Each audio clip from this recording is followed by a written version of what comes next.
Thank you.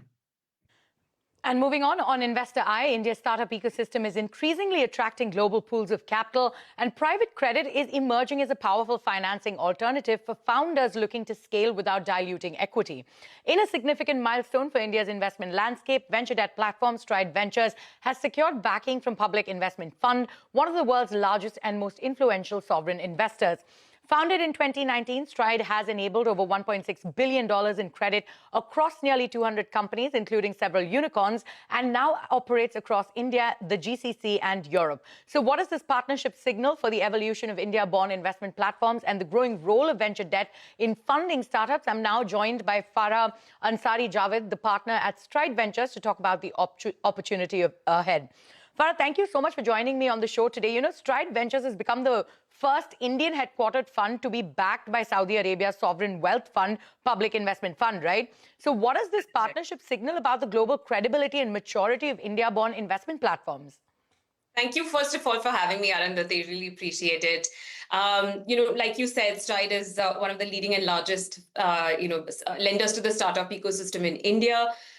We have a proven track record in India, and that's something that's being recognized globally, specifically by the sovereign investors. So previously, we used to raise in India for India, but now we're increasingly seeing a lot more allocation from sovereigns, from asset managers, and from insurance companies, etc.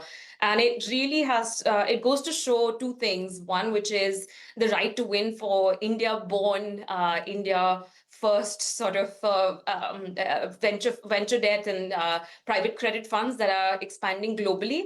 And the other is an attribute to the asset class, because for the longest time, private credit has been misunderstood. But when it comes to a lot of these global sovereigns, they're very sophisticated. There's been a lot of governance and due diligence that went into this.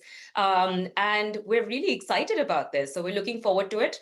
Stride is expanded globally. So we are homegrown from India, but we've expanded across GCC, the UK, Europe, and we're expanding a lot more.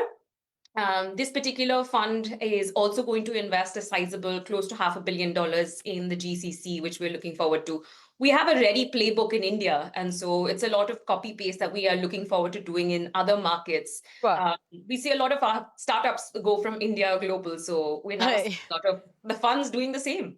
Absolutely. And you know, you've sort of enabled over $1.6 billion in credit access across nearly 200 companies, right? And you sort of operate 7 funds across multiple currencies. How has your AUM sort of evolved since inception, and what does the next phase of capital deployment look like? No, absolutely. It's just heating up, and it's getting a lot more. If you look globally across the private credit landscape in general, private equity has always been on the forefront, and private credit and growth credit and venture debt has just been sort of playing catch up, but it's heating up for sure. We're looking at $1 billion that we want to deploy within the next 2 years across our funds. You're right, we have 7 funds, which we're really proud of, and an incredible track record. So 2 of our funds have already retired, and that's the beauty of these credit funds. They're 4 years, and they provide a lot of non-dilutive capital to founders. We're hyper founder first, and so we see a huge shift in founder mindset as well. Previously, everyone was, just raising equity, but now with the founders thinking more about non-dilutive capital for acquisition, operating expenses, we see a lot more aptitude towards debt, and it's a growing asset class both in India as well as global. So to answer your question, the AUM will naturally increase across us as well as other firms in the same segment. Absolutely. And you know, from an investor standpoint, right, which sectors are seeing the strongest demand for venture debt right now? And what would you describe as your biggest conviction bets across the portfolio today? No, absolutely. So we've always been sector and stage agnostic, but retrospectively, when we've looked at our portfolio, there are 3 large sectors that have emerged. That's consumer, because that's the nature of the consumer story in India, consumer fintech, and a lot of climate. Climate is very close to our heart and our vision at Stride, not just domestically but globally as well. And those are the sectors that we have backed. Almost everyone in India has definitely interacted with one of our portfolio companies, whether it's Zepto or Sugar Cosmetics or Ola Ether. So we're really proud of that. We have close to 200 companies, 20 unicorns, And we're actually really proud of the way that the different sectors are evolving in India. But generally, these are the sectors that we are most bullish on as well. The sectors Most that are bullish fast. on. And, with this, these funds that you've sort of got, right, the backing that you've received, how are you going to sort of deploy that money across the years? No, of course. There's always a need. If you see the news, Stride has been the most active investor with 121 investments in 2025 alone. That's 10 investments every single month. So we have a long list, pipeline list.